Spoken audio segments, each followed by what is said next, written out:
एखाद्या वेळेस शिक्षण किती असेल हरिओम बाबाचं मला काय माहित नाही, पण हजारो कीर्तनकाराचे एकटेच वाकत आहेत, एकटेच. आमच्यासारखे हजारो कीर्तनकार जेवढं वागतात त्यांच्यापेक्षा जास्त एकटेच या प्रांतात आदरणीय हरिओम बाबा वागतात. काय नम्रता, काय सात्विकता. राजे हो, असे सात्विक लोक यांच्यात देवाचा अंश असतो. मी नाही कोणाला चोंबाळणार आणि गरज नाही कोणाला चोंबाळायची, पण इतकी सात्विक सदाचारी पुण्यशील लोक देव अंश असतात, यांच्यात कुठेतरी देवाचा एक अंश असतो, संचार असतो. आणि म्हणून एवढं मोठं कार्य नुसत्या झोळीवर होतंय. ही काय तुमची आमची गोष्ट आहे का? हे कीर्तनाचे पाकिट गिरगावचा बाळू महाराष्ट्रातून आणत असेल, झोळी केल्यावर लोक त्याच्यात गावऱ्या पण नाही टाकायची. माणसानं स्पष्ट बोललं पाहिजे. कीर्तनाचे पाकिट देतील बाळूला, पण झोळी फिरल्यावर म्हणतील आता याच्या जवळ चढ जळालं का, रवणेकराचं होईल. पण झोळीमध्ये प्रत्यक्ष अन्नपूर्णेचं, सरस्वतीचं, लक्ष्मीचं वास्तव्य असेल तर या महात्म्याच्या झोळीत आहे. म्हणून लाखानं समाज इथं येऊन जेवण करतोय. ही झोळी म्हणजे प्रत्यक्ष भगवान शिवशंकराची आहे. जलाराम बाबा नावाची एक व्यक्ती होती चावऱ्यांना, फार मोठी व्यक्ती. त्या व्यक्तीचं गाव आहे वीरपूर नावाचं गाव आहे गुजरात मध्ये, गुजरात राज्यात वीरपूर नावाचं गाव आहे. मी एका यात्रेच्या प्रसंगानं 7-8 दिवसाकरता गेलतो. मी बघत आलो ते प्रांत पाहिला, त्यांचा इतिहास ऐकला. माझ्या भगवान शिवशंकराच्या कानात एका देवानं सांगितलं, एक जलाराम नावाचा साधू आहे, संत आहे, प्रापंचिक आहे, संसारिक आहे, मुलं बाळ असलेला व्यक्ती आहे, त्याची परीक्षा बघावं लागते. भगवान शिवजीनं एक सामान्य महात्म्याचं रूप धरलं, अंगावर भगवी वस्त्र परिधान केली आणि जलाराम बाबाच्या दारात अलग ठोकली. महात्मा चरणावर लोळत आला, विचारलं काय देऊ? विच्छा भोजन होणार. काय पाहिजे विच्छा भोजनात? आमका आमका पदार्थ. जेवायला बसले, पाणी फिरिलं, देव घास घेईन. भगवान शिवजी होते. झोळीत ताकद किती मोठी आहे सांगतो, मग अभंगावर येतो. जलाराम बाबांनी सांगितलं, स्वामीजी जेवण सुरू करा. दक्षिणा लागते म्हणे जेवणाला. पात्राखाली दक्षिणा लावित होते पहिले. काय देऊ? फक्त संकल्प सोडा, जेवण झाल्यावर मी मागल ते द्या. द्याला संकल्प सोडून बाबा. संकल्प सुटल्या गेला, जेवण आटपलं आणि जेवण झाल्यावर जलाराम बाबांना सांगितलं, काय देऊ? तुझी बायको देऊन टाक.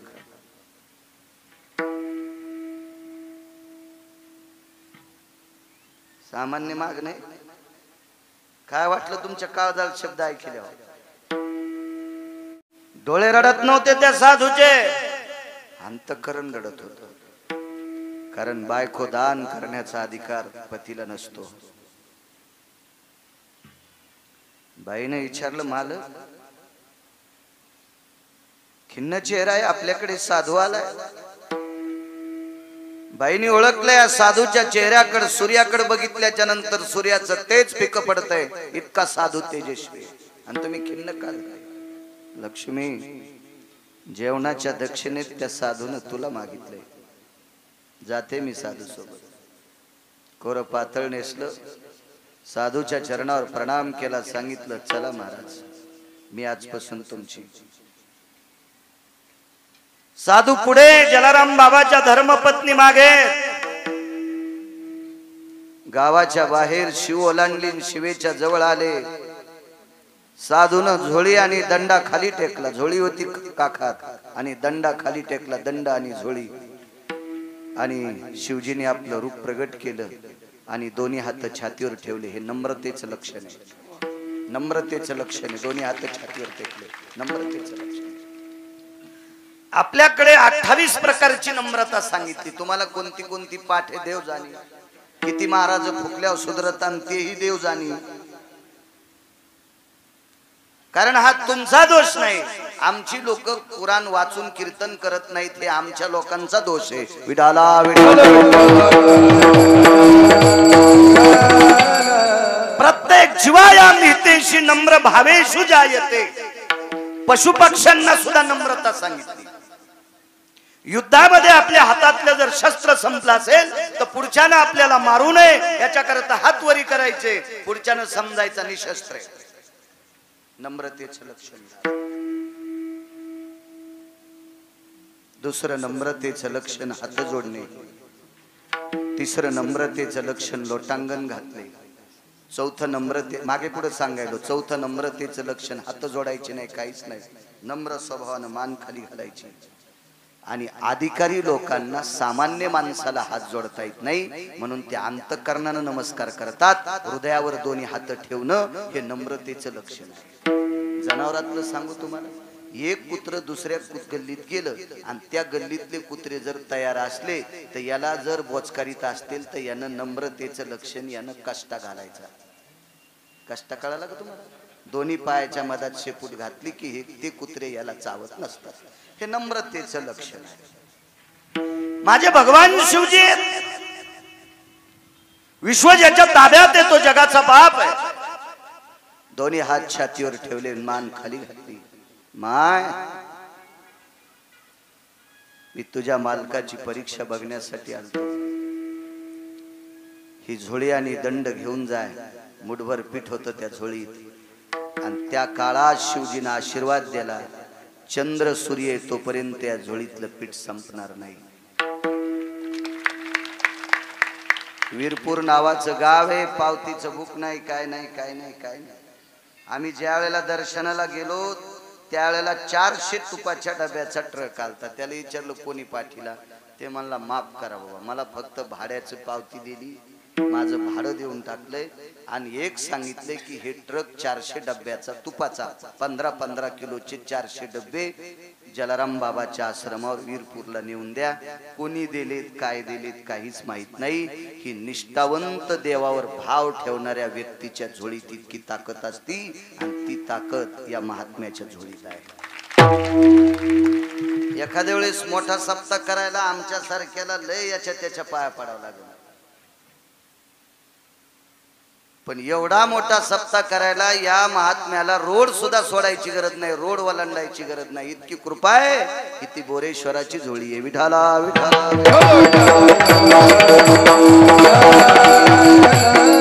उपस्थित हरिभक्तीपरायण मृदंगाचार्य भागवत महाराज आहेत. महाराज तुम्हाला प्रणाम. आदरणीय हरिभक्तीपरायण चावरे अण्णा आहेत, त्यांनाही प्रणाम. दुसरे बाबा आहेत, त्यांना सुद्धा प्रणाम. गान क्षेत्रातली गान कोकिळा, गान गंधर्व, अत्यंत कोकिळ कंठी ज्यांचा स्वर आहे असे आमचे प्रकाशजी महाराज नागरे. गोड आवाजावर त्यांचं दमदार वजनदार प्रभुत्व आहे. महाराज तुम्हाला सुद्धा प्रणाम. रूपवाळी ऐकत असताना असं वाटत होतं की 30-35 वर्षाचं पोरग रूपवाळी म्हणतं का काय. पण ज्यांचा आवाज ऐकल्याच्या नंतर त्या जिभेवर प्रत्यक्ष गंधर्वाची कृपा असावी. वयाचा टप्पा ओलांडला तरी अत्यंत वारकरी पद्धतीत गोड अशी रूपवाळी अशी लहरबाज ऐकायला येत होती. असे आदरणीय हरिभक्तीपरायण पाले महाराज आहेत. महाराज तुम्हाला सुद्धा प्रणाम.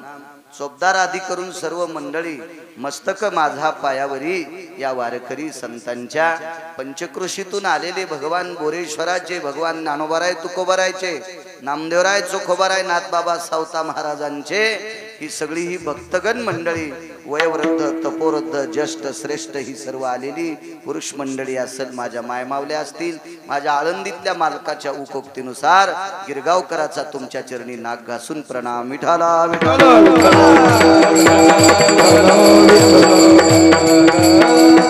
दुःखाची निवृत्ती सुखाचे ते सुख. त्या भगवंताचं मुख बघितलं की दुःख जात असा पुरावा नामदेवरायांचा आहे. असं काय असेल त्या मुखामध्ये, काय असेल तुम्ही अजूनही लक्षात घ्या. साक्षी पुरावा गाफील माणसाचा चालत नाही. याच्या पलीकडे सांगू का, निर्लज्ज माणसानं किती वजनात बोलू द्या त्याची हवाच जाते. निर्लज्ज, पांचट, दुराचारी, दलबदलू, इकडं तिकडं तोंड खोपशिणारा, किती त्यानं तानू तानू बोलू द्या हवाच निघून जाते त्याची हवाच. कारण एखादी परंपरा राबवण्यासाठी त्याच्या पाठीमागं वजन लागतंय ते आचरणाचं.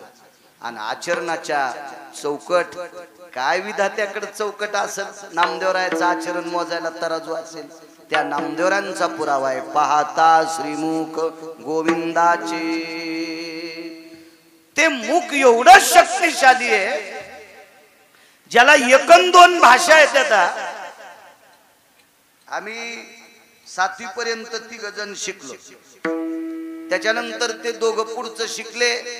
एक मुंबईला नोकरीला आहे आणि एक हैदराबादला एका कंपनीत आहे. म्हणतंय मी कंपनीत आहे असं ते म्हणते, मी काय पाहिलं नाही. पण अजून त्यानं त्याच्या घरावरले पत्र काढले नाही. याच्यावरून लक्षात येते खाती के गालन ना हाती के बाल लक्षात येत असते. हो, म्हणजे त्यालाही तिथं काही कंपनीत पक्की नोकरी नाही. पण हे मुंबईला आहे, याला 72,000 पगार आहे, 71,000ची महिन्याला पेते.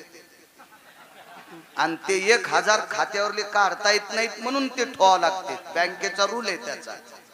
तर ते गावाकडे आल्यावर मला इंग्रजीत बोलत आहे आणि ते मी मसुबाच्या डावाचं पाणी वान्यारावानी वाकून संगच पेलो. एकाच मळईतली ज्वारी खाल्ली, मळई नावाचं रान आहे आणि त्याच रानातली ज्वारी खाल्ली. पण ते मुंबईहून आलं की दिवाळीला आलं की मला इंग्रजीत बोलते. म्हणलं थुत्रीत आणीन त्यासारखे 100-200 अवताल झोपीन मी मराठीत बोलत आहे. हिशाबात बोलत आहे, लय वळवळ करू नको म्हणलं आखाड्यातल्या शिदडासारखं.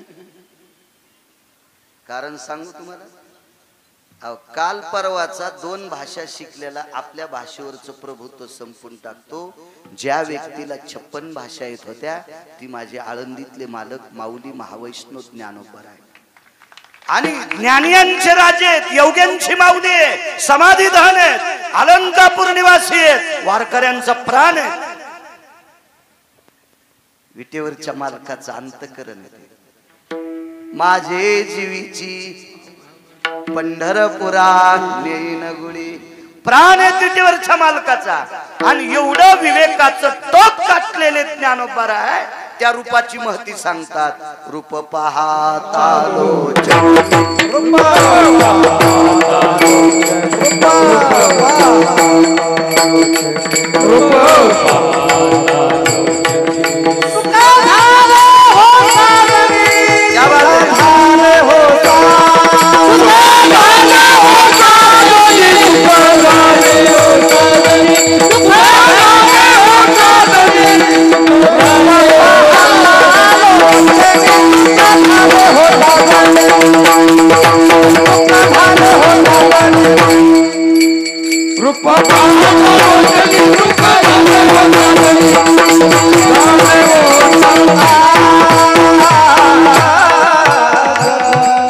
ज्ञानोबरायांनी सांगावा, मी आतापर्यंत विश्वातलं काय नसेल त्यांना न्याहाळताय तर काल ज्ञानी होते ते. पण मन स्थिर झालं, डोळे स्थिर झाले, अंतःकरणाला समाधान झालं, बुद्धीला समाधान झालं. रूप पाहता लोचनी आणि सुख झाले हो साजनी. बुद्धीला साजनी म्हणले, हे बुद्धिमाते मला फक्त तेच रूप बघितल्याच्या नंतर सुख समाधान प्राप्त होते. हे ज्ञानोबरायांचं वाक्य. पहा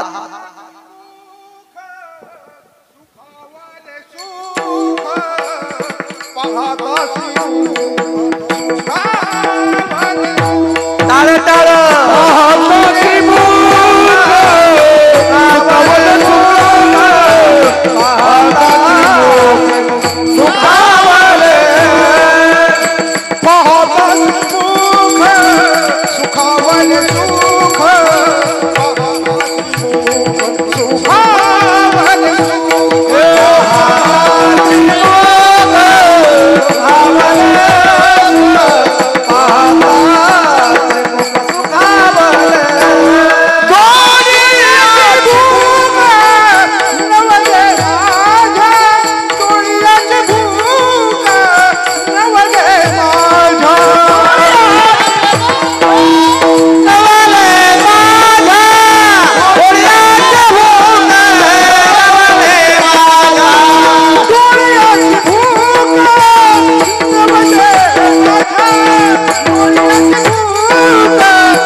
श्रीमुख सुखावले सुख डोळ्याची भूक नवजे माझ्या.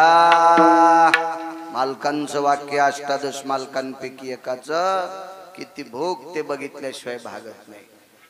पाहिलिया वेध लावी बैसे जीवी जडोनी. बघितल्याबरोबर वेद लागतात की त्या रूपाची ताकद आहे. कानडाव विठ्ठलो कर्नाटको तेने मज लावी लावे दो. अंतःकरणाला वेद लागतात. ही ज्या रूपात ताकद आहे ते रूप बघितल्याच्या नंतर दुःखाची निवृत्ती होत असते. विद्यानगर नावाचं एक नगर होतं. त्या नगराला विद्यानगर असं नाव होतं. एखाद्या ठिकाणाला नाव पडतंय त्याचं एक नाविन्य. भगवंताला बोरेश्वर नाव का पडलं? इथं एक जाज्वल्य चेतन बोरीचा तरु आहे. 2, एक शिव आणि एक पार्वती.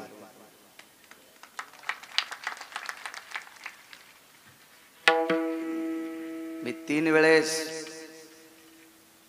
हरिओम बाबा तुम्ही असताना येऊन गेलो आणि 4 वेळेस तुम्हाला कोणालाच पत्ता नाही त्यावेळेला येऊन गेलो. या दोन्ही बोरींचे बोर दोन्हींची चव सुद्धा वेगळी आहे. तुमची आमची ताकद आहे. ही सगळी ताकद त्या मालकाची राजू, त्या मालकाची. आणि म्हणून बोरेश्वर नाव पडलंय. विद्यानगर नाव का पडलं असेल त्या गावाला? दुःखाची निवृत्ती सांगतोय. ते मुख बघितलं की दुःख जाते. त्या राजाने सरस्वतीची आराधना केली, जगदंबेची सेवा केली. चुकून बोललो अगोदर, माफी असावी. चुकतंय कधी कधी लोड आला. मोबाईल ते हँग होते. जगदंबेची साधना केली. जगदंबा एक संप्रदायात अनन्य साधारण महत्व आहे. पण त्या जगदंबा ज्याला बोकडे कोंबडे चलत नाहीत, त्या ज्या जगदंबेला मेंढ्या बोकडे कोंबडे शेपुड्या लागतात, ह्या फुरसन तोंड्या जगदंबा. याच्या पुढे तुम्ही डोकं ठुतान तर तुम्हाला पाप फेडावं लागेल. ते पाप देवी ती मानायची जिथं हिंसा होत नाही. म्या योगी पाहिला जालना जिल्ह्यात तिकडच्या कोपऱ्यावर. भगवान बाबा आनंदगडकर अण्णा, भगवान बाबा आनंदगडकर त्यांनी 2 जगदंबे पसल्या हिंसा बंद केल्या. तुम्हाला सांगू राजे हो, 1 कोटी वारकरी जितकं पुण्य करते एकट्यानं तितकं पुण्य केलं त्या साधनेला. तिथली कोंबडे बकरे कापण्याची पद्धत बंद केली. सामान्य ताकद आहे, याला म्हणतात क्रांती. याला म्हणायचं क्रांती. कशालाही क्रांती म्हणत नसतात, ती क्रांती. कोण म्हणतंय जगदंबा आपल्या संप्रदायात नाही? तू विटेवरी सखये बाई ओ करी कृपा, सावळे सुंदरी ओ करी कृपा, लावण्य मनोहरे वो करी कृपा. अग पुढे म्हणतोय, तू विटेवरी सखये बाई वो करी कृपा, उजळ कुळ दीपा मार्ग बहु सोपा, येऊनी लवलाई येऊनी लवलाई, सच्चित आनंद अंबाबाई वो करी कृपा, सच्चित आनंद अंबाबाई वो करी कृपा. ती सुद्धा जगदंबा आहे. एक एक विठाबाई माझे पंढरीची आई. मा जगदंबेची साधना केली. काय आज गोड दिवस आहे आजचा. या विश्वामध्ये 5 पर्वण्यापैकी महाशिवरात्रीची पर्वणी, त्या पर्वणीची परिसंगत आज आहे. आणि याच पर्वणीवर आजच्या या 19 तारखेला रयतेचे राजा छत्रपती शिवाजी महाराज. काय गोड पर्वणी राजू, काय गोड पर्वणी. माझं शिक्षण जरी 7वी असेल तरी मला वाचवायचा जास्त नाद आहे. भारतीय संस्कृतीमध्ये 5च राजे झाले, 5च. कृष्ण वंदे जगद्गुरु. एक कृष्ण, राजकारणातला डॉन. राजकारणातले मुद्दे कृष्णाने द्वापार युगात ज्याला विचारावा असा राजकारणातला अष्टपैलू व्यक्तिमत्व विदुर काका. खर तर 1 नंबरला ते पाहिजे, पण विदुर काका पंढरपुरातल्या मालकाच्या पाया पडतील म्हणून 1 नंबर कृष्णाला दिला राजकारणातला आणि 2 नंबर विदुर काकाला. आणि 5व्या क्रमांकाचा राजा, रयतेचा राजा छत्रपती शिवाजी महाराज. मधले 2 घरी गेल्यावर पहा, 5च राजे झाले राजकारणात. फक्त 5 होतील, असतील, आपण मेल्यावर बी होतील, मागही झाले असतील, पण या 5 लोकांसारखे राजे पृथ्वीवर चंद्र सूर्य येतोपर्यंत पुन्हा होणार नाहीत. विठाला विठाला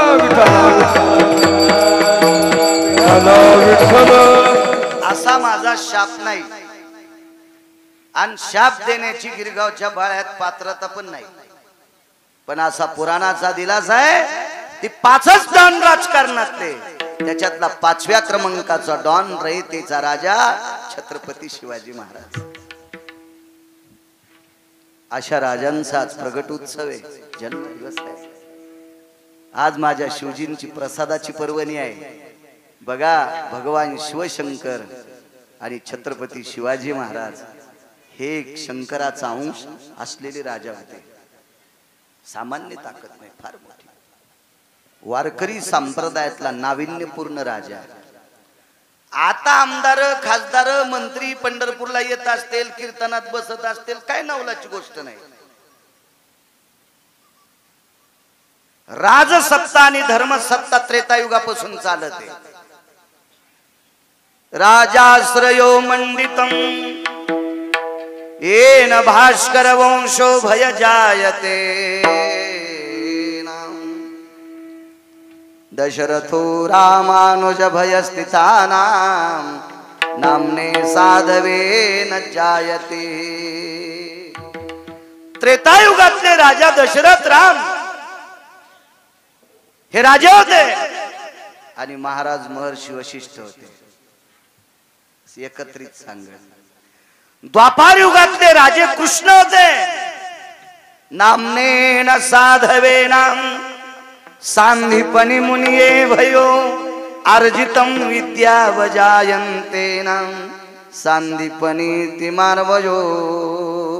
पुराण सांगते द्वापार युगातले राजे कृष्ण आहेत, महाराज महर्षी सांदीपनी आहेत. कलियुगातली परंपरा पहा आतापर्यंत. आता पुढचं इचकायचं नाही, आणि कोणाला इचकायचं असेल तर व्यक्ती स्वातंत्र्य. काय गोदडे धुवायचे तर धुई, काय करायचं आपल्याला त्याच्याहून. पण कलियुगातले राजे छत्रपती शिवाजी महाराज आणि महाराज श्रीमंत श्री जगद्गुरु तुकोबर आहे. राजसत्ता आणि धर्मसत्ता त्यावेळेस पासून सलग नाही. पण हा राजा वारकरी संप्रदायात गेल्यावर वारकरी संप्रदायाचे नियम किती पाळीत होता ते बघा. हल्ली काही लोक सांगतात, काय सांगायचं महाराज, आमच्या राजांचं तुम्हाला काय सांगावं ते सप्त्यात पण येतात. आमचे राजे तुम्हाला काय सांगायचं ते कुठे कुठे भागवताच्या आरतीला पण येतात. आमच्या राजांचं काय सांगायचं ते पंढरपूरला वारीत पण जातात. आमचे राजे कोणी जर मेलं तर त्याला खांदा पण देतात, आणि पिराला कंदुरी असल्यावर कांदे लिंब घेऊन जेवायला पण जातात. तुया राजाला तुला पैठणच्या तळ्यात फुकायचं भडव्या म्हणजे माशा तरी सुधरत्या, तुम्हाला खाल्ल्यावर हराम खोरा होत. विठाला विठाला. माझं म्हणणं आहे, अवास्तव वर्णन करणं गाईचं मांस खाल्लं इतकं पाप असतं. कीर्तनाच्या स्टेजून कंबर बांधल्या भांगऱ्याची स्तुती वर्णन करा, माननीय आदरणीय वगैरे वगैरे आले इतक्या पुरतं ठीक आहे. पण त्याचे गोदडे धूस तर कीर्तनकारानं चोंबाळणं म्हणजे त्यानं केलेलं पाप कीर्तनकाराच्या बोकांडीवर पडत असतं. हे गिरगावच्या बाळूचं ऐकायचं नाही. इतराची स्तुती किंवा अनिकाची स्तुती आम्हा ब्रह्महत्या निंदा अथवा स्तुती करावी देवाची कीर्ती भडव्याची है का नाही? एका माणसाचे दारूचे दुकान 14 आणि त्यान पाकिट दिलं खपक्या मला दिलं. मी काय भिकारी थोडाच होतो पण दिलं त्यानं. त्याच्या इथं जरा सूत वालत अहो 14 दारूचे दुकान म्हणल्यावर ढकणं इकडे आमदार होता येते इतके पैसे येतात म्हणत्या ढकणाचे पण. असं एक हुशार माणूस म्हणलं मला आमच्या शेलूतलं आणि त्यानं ते पाकिट दिलं. मग तारीख घेणार होतं एक मधला चमचा ते म्हणला तुम्ही त्याचं वर्णन जास्त केलं नाही. म्हणलं ना रे त्याचा बाप मेला आज वर्ष श्राद्ध आहे इतके मोठे लोक आले आणि नाव घेतलं ना नाही जास्त घ्यायला पाहिजे होतं. मी म्हणलं भडव्या ते मा मित्रच होता तारीख घेणार. मी म्हणलं भडव्या त्यानं 14 दुकानात दारू किती इकली माझ्या महाराष्ट्रातल्या किती बायका विधवा केल्यात आणि कीर्तनात त्याचं जर अतिवर्णन करू. राजाश्रय सांगितलं राजाने प्रजेची सेवा कशी करावी ही पायकीच्या अभंगात आहे. महाराष्ट्रात जेवढी राजकारणी असतील त्यांनी मला फक्त 5-5च पायकीचे अभंग म्हणून दाखवा. भयानक कट्टर द्वंद्व. त्या कल्याणच्या सुभेदाराची सोन अंधार कोठडीत ठेवली. त्या निर्बुद्ध विचाराच्या व्यक्तीनं सांगितलं या खोलीमध्ये एक वस्तू आहे. छत्रपती शिवाजी महाराजांनी सांगितलं कवाडाच्या फट्टीतून गव्हाळ रंगाचा प्रकाश दिसतो. मध्ये दिवा लावला नाही. गव्हाळ रंगाचा प्रकाश अमावस्याच्या रात्री एका खोलीत चमकत होता. तो प्रकाश होता त्या मुसलमानाच्या बाईच्या अंगाचा. ती बाई होती मुस्लिमाची. अरे वारकरी संप्रदायाशी संलग्न असणारा राजा ऐका त्या राजाचं जीवन चरित्र. अरे काळ्या रात्री